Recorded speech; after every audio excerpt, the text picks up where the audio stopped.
저는 작년 여름에 결혼해서 이제 겨우 결혼 생활 시작한 지 8개월 정도 지난 28살의 여자입니다. 아직 한참 깨가 쏟아지고 얼굴만 봐도 좋아야 하는 신혼이지만 진짜 모든 것이 다 지긋지긋하고 남편과 시부모라는 인간들 얼굴도 보기 싫고 목소리도 듣기 싫어서 이혼밖에 답이 없어요. 1년도 안 됐는데 너무 빨리 이혼하는 거 아니냐는 이야기를 주변에서 진짜 많이 들었지만 제가 하는 이야기를 한번 들어보시면 지금까지 이 정도로 참고 살았다는 것이 대단하게 느껴지실 거예요. 오히려 결혼하면 원래 좀 더러운 일이 있어도 참고 살아야 하는 줄 알고 미련하게 버티고 살던 중이었어요. 하지만 누굴 거지로 아는 것도 아니고 꼴랑 신혼집 하나 얻어줬다고 해서 저를 집사나 그 집안 식구들 수발 들어주는 종으로 생각하는 것 같아서 정말 짜증납니다. 이미 친정부모님에게 이혼하겠다고 허락 다 받았고 남편이랑 싸우고 집에서 나와 혼자 살고 있어요. 빨리 이혼 절차 마무리하고 싶은 마음뿐이고 결혼하기 전에 진작 그런 인간들 거르지 못한 제가 너무나도 바보 같고 한심하다는 생각뿐입니다.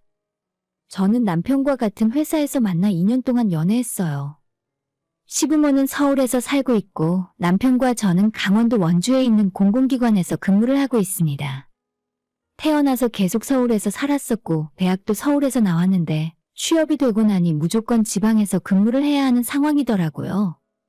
그래서 결혼하기 전까지는 이 지역에 혼자 살 수 있는 자취방을 얻어놓고 주말이 되면 서울로 올라가는 삶을 살았는데 아무래도 결혼을 하게 되면서 지방이 서울보다 집값도 상대적으로 싸고 여기도 나름 살다 보니 정이 들고 깔끔한 신도시라서 아이나 키우고 살기 괜찮을 것 같더라고요. 그런 이유도 있었지만 무엇보다 사는 지역이 서울에서 거리가 좀 멀다 보니 시부모들과는 볼 일이 별로 없을 줄 알았어요. 실제로 결혼 전에는 연애를 2년 동안 하면서 시부모들이 저를 보겠다고 내려온 적이 단 한 번도 없습니다. 시댁 쪽에 재산이 좀 있는 것 같았고 아버님이 개인 사업을 하시면서 평소에 어머님이랑 같이 골프도 치고 낚시도 즐기고 금슬 좋게 여유 있는 삶을 사시더라고요. 남편이 처음 저를 시부모에게 소개시켜줬던 날에도 두 분은 저를 마음에 들어 하셨고 빨리 우리 두 사람이 결혼하면 좋겠다는 말씀을 하셨습니다. 신혼집은 자기들이 얻어줄 테니 아무런 걱정하지 말고 결혼해서 자리 잡고 애 키우면서 행복하게 사는 모습 보고 싶다고 하셨었죠. 그때가 연애한 지 1년이 조금 넘은 때였는데 제게 잘해주시고 두 분 사는 모습이 너무 여유있고 금슬이 좋게 살고 있는 모습이 보기 좋아서 나도 결혼하고 나면 남편이랑 저렇게 살 수 있겠지라는 생각이 들면서 하루빨리 결혼하고 싶어지더라고요. 그런데 막상 남자친구랑 결혼 이야기 오고 가고 결혼 준비를 시작하면서부터는 제 생각보다 어머님 기가 좀 센 것 같다고 느끼게 되었습니다. 그전에는 별로 마주친 적이 없고 어쩌다 한번 보더라도 좋은 말만 했기 때문에 세상 순하고 좋은 분들인 줄 알았는데 결혼 준비를 하면서 필요한 거 있으면 언제든 편하게 연락하라고 제 전화번호를 가져가시더니 하루에 한 번씩 전화를 하셨어요.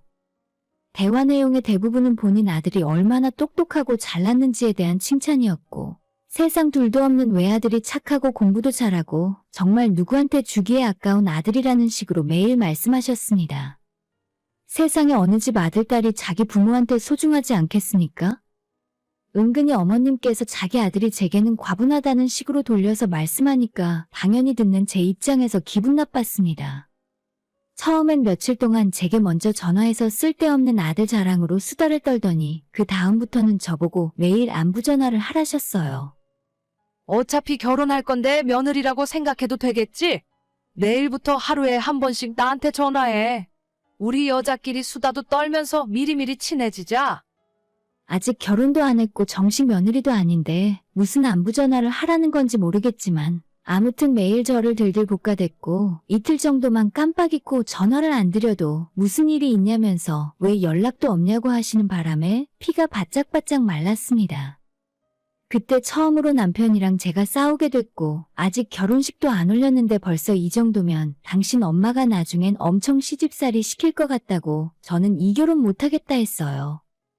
내가 시달리면서 살 이유 하나도 없고 처음에 봤던 모습과는 너무나도 달랐기 때문에 이럴 거면 지금이라도 빨리 헤어지고 각자 맞는 사람 찾자고 이야기했습니다. 제 나이 이제 겨우 28인데 저도 시간 낭비할 이유 없었고 결혼해서 잘 살 수 있는 사람 만나야지. 서로 아니다 싶으면 빨리 헤어지고 다른 사람을 찾는 게 빠른 일이죠. 그때 남편이 자기도 본인 엄마가 누군가에게 이 정도로 관심 가지는 건 처음 봤다면서 제가 너무 마음에 들어서 친해지고 싶은 마음에 그러시는 것 같은데 중간에서 잘 알아듣게 말씀드리겠다며 너무 걱정하지 말고 일단은 좀 기다려보라 했습니다. 그때가 양가 부모님 상견례도 끝내고 결혼식 날짜를 잡으려고 하는 상황이었는데 양가 부모님께 괜한 소리에서 실망시켜드리지 말자면서 어머님이 더 이상 제게 연락해서 귀찮게 하지 않도록 만들겠다 했습니다. 조금 찜찜하고 이렇게 결혼해도 되는 건가 싶었지만 그땐 그래도 남편을 사랑하는 마음이 컸기 때문에 그 말을 믿고 조금 기다렸어요. 저도 결혼하겠다고 주변에 이야기하고 부모님께 소개시켜드리고 상견례까지 하고 그동안 이 난리를 쳤는데 이제 와서 상대방 어머님이 조금 집착이 심한 것 같다는 이유로 전부 없던 일로 하는 것이 맞는 일인가 싶었었죠. 게다가 남편이 시부모님에게 뭐라 말씀드렸는지는 몰라도 정말로 그 이후로는 어머님이 제게 따로 연락하는 일이 거의 없었고 어쩌다 한번 제게 전화하셔도 말씀 한마디도 신경 써서 조심스럽게 하시고 필요한 용건만 전달하고는 금방 전화를 끊었습니다. 그래서 이 정도라면 앞으로도 남편이 중간 역할을 잘해줄 거라 믿고 결혼을 계속 진행했어요. 하지만 그건 철저하게 저를 속이기 위한 연기였을 뿐이고 결혼하고 난 이후에는 상황이 완전 180도 달라졌습니다. 저와 남편이 서로 사랑해서 하게 된 결혼인데 도저히 결혼 생활을 지속할 수 없을 정도예요. 일단 남편과 저는 결혼 전이나 지금이나 우리 둘 사이에서 문제는 거의 일어나지 않습니다. 쉬는 날 집에서 조용히 쉬는 거 좋아하는 취미도 비슷하고 어차피 둘 다 공공기관 다니니까 벌이도 거기서 거기라서 가만히 놔두면 크게 싸울 일이 없었죠. 근데 시댁에서 저를 잡아먹을 것처럼 달려드니까 남편도 가운데서 자기 역할을 똑바로 못하고 저랑 싸우게 되는 일이 점점 많아졌습니다. 저희가 졸지에 강원도 지방도시에 내려와서 살고 있고 직장도 이곳에 있어서 처음 시부모님이 이야기하신 대로 신혼집을 이 동네에 사주셨어요. 혹시 중간에 말을 바꾸거나 돈을 보태라고 하시는 건 아닐까 걱정했는데 흔쾌히 신축 아파트 38평으로 대출 하나 없이 사주셨습니다. 아무리 지방 아파트라고 해도 제 기억으로 4억이 훌쩍 넘는 가격이었는데 대출 없이 현찰로 사는 건 보통 일이 아니라고 생각해요. 남편이 시댁에 여유가 조금 있다고 하더니 그 말이 사실인 것 같았습니다. 처음 집 구할 때 아이 하나 낳고 키우고 살기에 33평이면 충분할 거라 생각했는데 시부모님은 집은 넓을수록 좋다면서 나중에 좁다고 이사가는 것도 비용이고 당장 둘이 살 땐 모르지만 애 낳는 것까지 생각하면 무조건 40평대로 가라 하셨습니다. 결국엔 이래저래 알아보다가 신축 38평짜리로 구하게 되었지만 저야 사주시는 입장에서 더 비싸고 좋은 집을 사주신다 하니 그냥 감사하는 마음으로 받았습니다. 제가 아무리 혼수를 잘 맞춰간다고 해도 너무 큰 집을 받았기 때문에 부담스러운 마음에서 아버님, 저 이렇게 좋은 집까진 안 해주셔도 되는데 집이 너무 넓고 깨끗해서 청소하기도 힘들겠어요. 라고 이야기했더니 아버님이 껄껄거리고 웃으면서 그러면 나중에 놀러오게 되면 하룻밤 자고 갈 수 있게 방 하나만 내어주면 좋겠다 하셨고 그때는 멍청하게도 그 말이 어떤 의미인지 짐작도 못했기 때문에 알겠다 걱정 마시라 대답하고 넘어갔습니다. 저희 친정에서도 신혼집을 이렇게 큰 걸 해줬다면서 혼수만으론 부족할 것 같아서 남편 타고 다니는 차를 큰 차로 바꿔주셨어요. 차값이 옵션 포함해서 5천만 원이 넘었는데 혼수는 거의 제 돈으로 맞췄지만 부모님 입장에서도 5천이 결코 적은 돈이 아니었죠. 엄마한테 괜히 나 때문에 너무 무리하는 거 아니냐고 내가 혼수를 잘 맞춰갈 수 있다고 했는데도 엄마는 사돈한테 내 딸이 집을 받았는데 이 정도도 안 하고 보내면 주위에서 손가락질한다며 기어코 남편 차를 바꿔줬습니다. 대신에 남편이 타고 다니던 6년 된 준중형 차를 제가 받아서 타고 다녔어요. 그 뒤로 결혼식까지 별 문제 없이 진행되었고 꿈만 같았던 신혼여행까지 마쳤더니 다시 일상으로 복귀해서 열심히 회사 다니고 신혼생활 즐기면서 살았습니다. 친구들 지인들 불러다 집들이도 몇 번 했는데 다들 우리 집에 와서 깨끗하고 넓게 잘 꾸며진 신혼집을 보고는 부럽다고 하는데 기분이 정말 좋더라고요. 당연히 집값으로 보면 서울이나 경기도 주요 도시에 있는 집들과는 가격 비교가 안 되지만 그래도 신축의 38평으로 구조가 굉장히 잘 빠져 있었어요. 커다란 안방이 있고 중간 사이즈의 방 2개가 있고 드레스룸이 웬만한 방보다 더 넓었어요. 작은 방 하나는 남편 컴퓨터 놓고 서재로 사용하고 나머지 하나는 혹시나 친정부모님이나 시부모님 오시면 주무시고 갈 수도 있으니 손님 방으로 꾸며놨습니다. 집 꾸미느라 혼수도 생각보다 많이 해서 들어갔고 꾸며도 뭔가 비어 보여서 인테리어 소품들이나 작은 가구들을 사느라고 추가로 돈도 많이 쓰게 되었습니다. 집이 넓은 게 마냥 좋은 게 아니구나 싶었지만 그래도 지인들이 한 번씩 집에 놀러와서 예쁘다고 잘 꾸몄다고 칭찬해줄 때마다 보람 있었고 기분 좋았어요.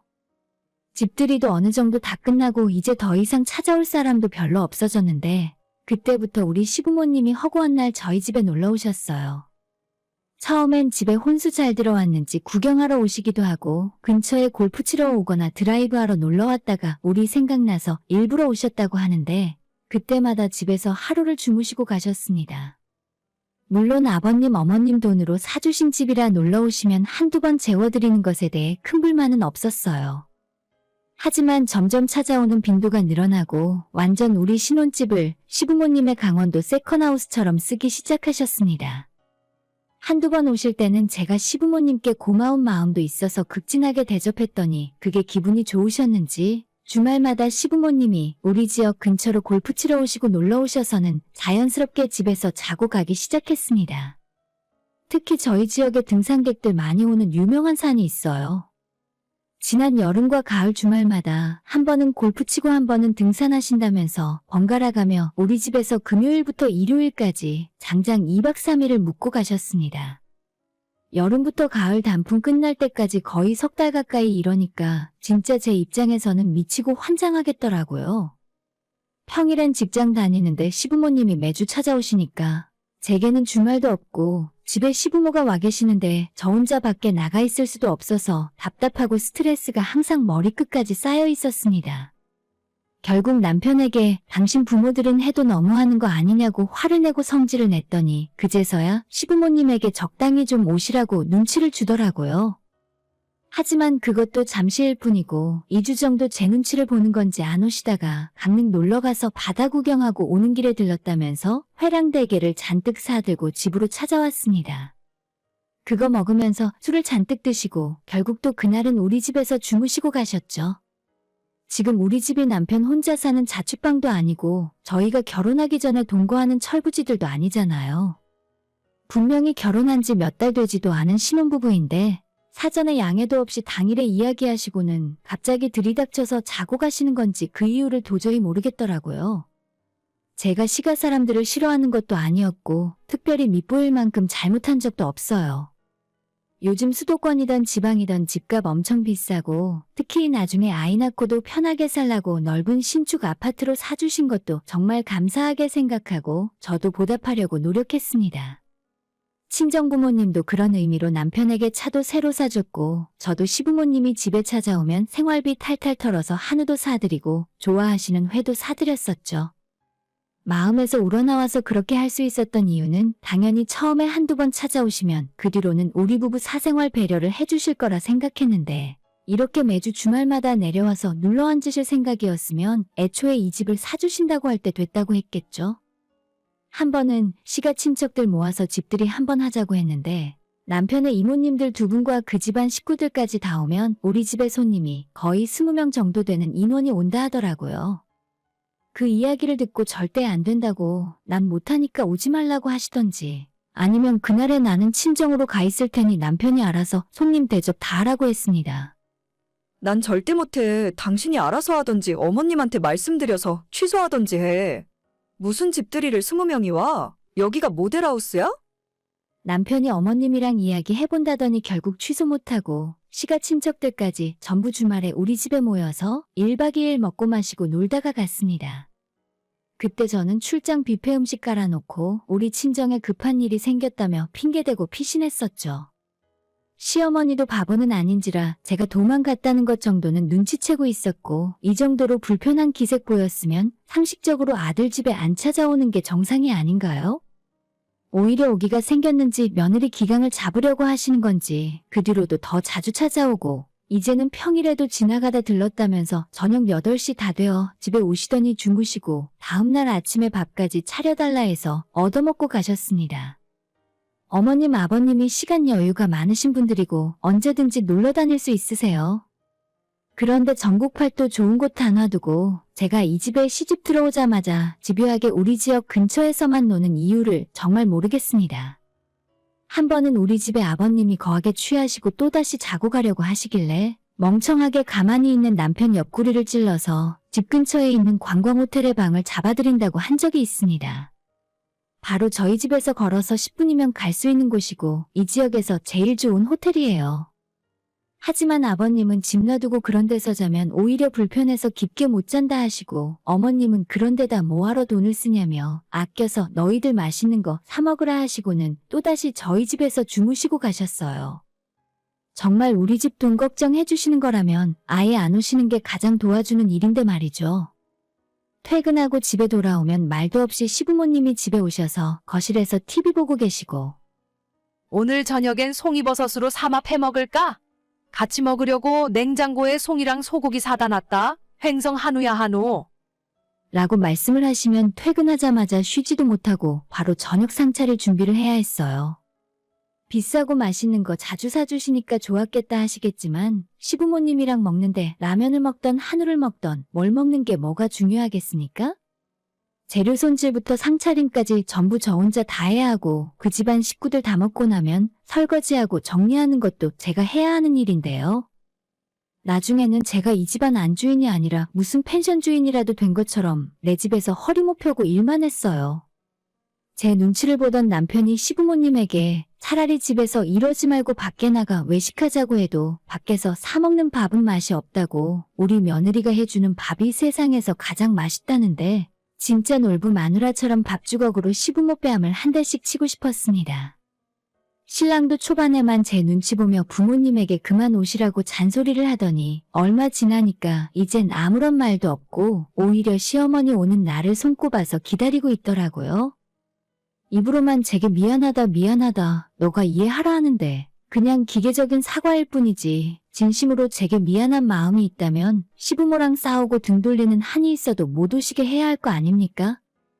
진짜 몇 번을 이야기하지만 수억짜리 집 사주신 거 정말 감사하고 저를 100번 1000번 해도 모자란데 일주일에 2, 3일을 시부모가 놀러와서 먹고 마시고 자고 가면 이게 내 집인지 시부모 집에서 얹혀 사는 건지 모르겠더라고요. 생각해보면 어차피 집도 제 명의로 사준 것도 아니잖아요?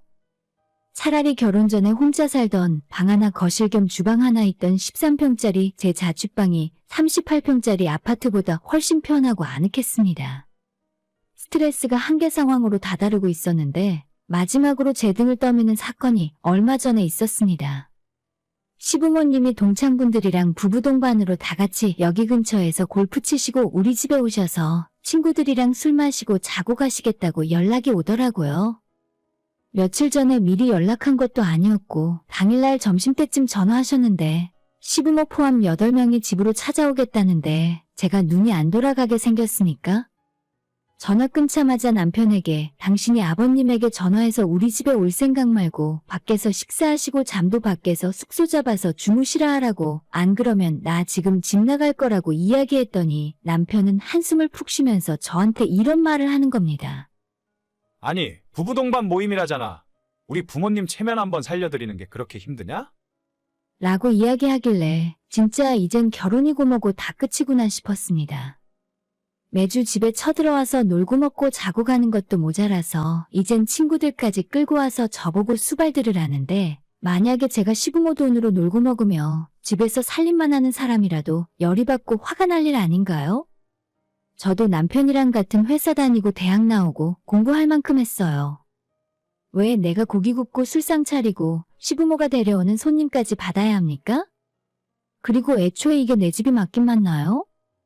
아마 시부모님은 아들이 결혼해서 신혼집을 사준 것이 아니라 본인들 지방의 별장을 구매하신 거라고 생각하시는 모양인데 저는 그럼 그 집에서 상주하는 별장 관리인 정도 되는 건가요?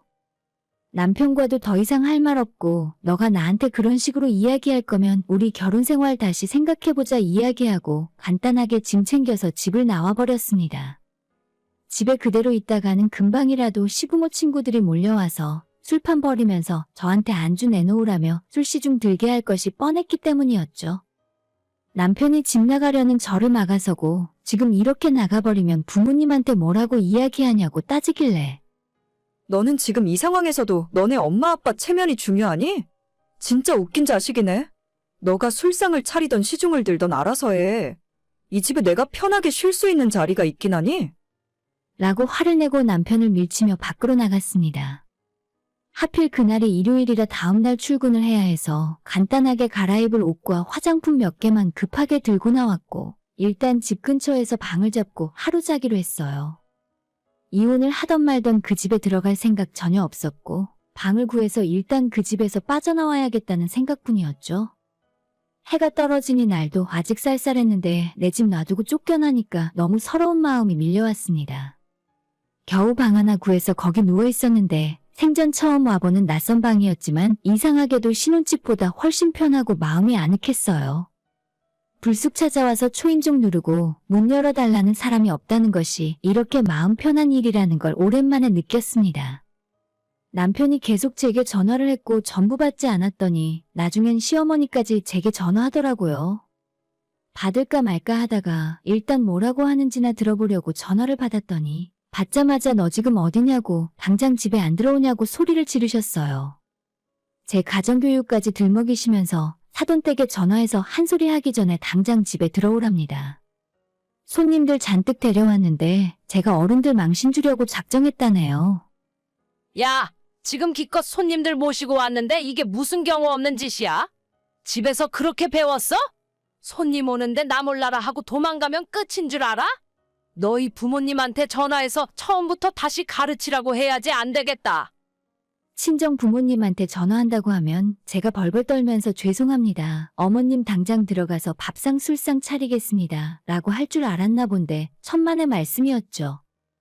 그동안 속으로만 생각하고 부글부글 끓고 있었는데 머릿속에만 있던 이야기를 다 해버렸습니다. 우리 엄마한테 연락하시려거든 당장 해보세요. 저 진짜 지긋지긋해서 더 이상은 못 해먹겠으니까요. 꼴랑 집 하나 해주고 언제까지 저를 뜯어먹고 부려먹을 생각이세요? 어차피 그 집 명이 제 것도 아니잖아요. 대접받고 싶으면 며느리 밥상 말고 아들한테 밥상 차려달라 하세요. 친정부모님 이야기가 나왔으니 하는 말인데 우리 부모님이 제가 시집와서 이러고 사는 거 진작 아셨으면 남편을 가만 안 놔뒀을 거예요. 차라리 잘 됐으니까 제가 전화하기 전에 어머니가 하세요. 라고 이야기했더니 옆에서 같이 있던 시아버지도 제가 하는 말을 듣고 화를 버럭버럭 내기 시작했습니다. 없는 집 자식을 며느리로 받아주고 호강시켜줬더니 시부모 알기를 우습게 안다면서요. 시댁이 집을 사줬으면 그에 맞게 처신해야 하는데 제가 너무 날로 먹으려고 한다더라고요. 우리 집이 그쪽 집에 비해서 돈은 좀 없을지 몰라도 없는 집안 소리 들을 정도는 아니거든요. 당장 돌아와서 시어머니한테 사과하고 용서를 빌라시는데 이런 일로 제가 먼저 사과할 거면 애초에 집 나올 생각도 안 했겠죠. 그깟 집 하나 사준 게 이렇게까지 제가 숙이고 들어가야 하는 일인가 싶기도 하고 저도 혼자 먹고 살 만큼 돈 잘 벌고 우리 집도 가난한 집은 아닌데 제가 왜 성질 죽이고 시부모님 수발 들어가면서 살아야 하는지 정말 모르겠더라고요. 어차피 다시 관계를 회복하는 것도 글러먹었고 남편이랑 화해하고 집에 돌아가 봐야 시부모님은 계속 집에 찾아올 것 같아서 이쯤에서 모든 걸 끝내야겠다 마음을 먹게 되었습니다. 시어머니가 꽥꽥대며 악쓰는 소리를 듣다 지쳐서 전화를 그냥 끊어버리고 혼자 조용한 방에서 생각을 정리했어요. 정말이지 하나부터 열까지 제가 이런 수모를 당하며 살 이유가 하나도 없었고 이혼하고 갈라서야겠다 마음을 먹었습니다. 다음날 남편에게 퇴근하고 만나서 이야기 좀 하자고 해서 이혼하자는 말을 제가 먼저 꺼냈어요. 남편도 시부모한테 어제 밤새도록 시달렸는지 그냥 바로 이혼하겠다 하더라고요. 제가 혼수해서 들어간 거 현금으로 돌려받고 남편한테 사줬던 차는 아빠한테 그대로 가져다 드렸습니다. 나머지 재산은 나누고 자시고 할 것도 없어서 그렇게 깔끔하게 이혼하기로 합의했어요. 시어머니가 그 뒤로 몇 번 더 제게 전화하셔서 진짜 사과 안 하냐고 지금이라도 자기한테 사과하면 전부 없던 일로 해주겠다면서 나중에 후회할 짓 하지 말라시는데 저는 괜찮으니까 그 집에서 아드님이랑 행복하게 사시라고 말씀드리고 전화 끊고 차단해버렸죠. 저희 이혼하기로 결정하고 회사에 소문이 쫙 나버려서 축하해주시고 축의금 주셨던 분들에게 너무 죄송한 마음이었어요. 대체 왜 벌써 이혼하냐고 처음엔 원래 잘 안 맞으니까 조금 참고 살아보라고 다들 그러시길래 시부모가 집 사줬다고 주말마다 이틀 3일씩 찾아와서 자고 가는데 어떻게 참고 사냐고, 당신들이라면 참고 살 수 있겠냐고 했더니 다들 그 집안이 미친 집구석이라고 한마디씩 하더라고요. 회사에서 평소에 남편 이미지가 착실하고 좋았었는데 이번에 완전 마마보이의 철부지로 인식이 바뀌어 버렸어요. 처음에는 제가 진짜 감사한 마음으로 시댁에 잘하려고 결심을 했었는데 결혼 생활 내내 일주일에 2, 3일씩 집에 놀러와서 자고 가는 시부모가 세상에 어디 있습니까? 이럴 거면 처음부터 합가를 하자고 하던지. 정확하게 세어본 건 아니지만 결혼 생활 8달 동안 아마 2달은 시부모가 저희 집에 와서 자고 갔다고 생각되네요. 남편과 결혼해서 살고 있는 건지 내가 시댁 한복판에 들어와서 시집살이를 당하고 있는 건지 올해는 영문도 모르고 고생만 죽어라고 했네요. 부모님께도 죄송하고 축하해준 회사 동료들에게도 미안한 마음뿐입니다. 하지만 어쩌겠어요. 평생 시부모 수발 들고 살 수는 없는 노릇 아닙니까? 제가 사는 이 지역이 정말 좁고 한 달이 건너면 옆에 회사 사람들도 다들 아는 사이인데 남편과 시댁 상황이 주변에 소문 다 나버려서 아마 이제는 다른 여자 만나기도 힘들어졌을 겁니다. 시댁이 돈이 아무리 많아봐야 뭐 하겠어요? 시부모가 이틀에 하루꼴로 집에 와서 상주를 해대는데 어떤 정신 나간 여자가 시부모 모시고 시중 들으면서 살겠습니까? 오늘의 사연은 여기까지입니다. 구독과 좋아요, 알람 설정 부탁드려요. 다들 행복하시고 좋은 하루 되세요.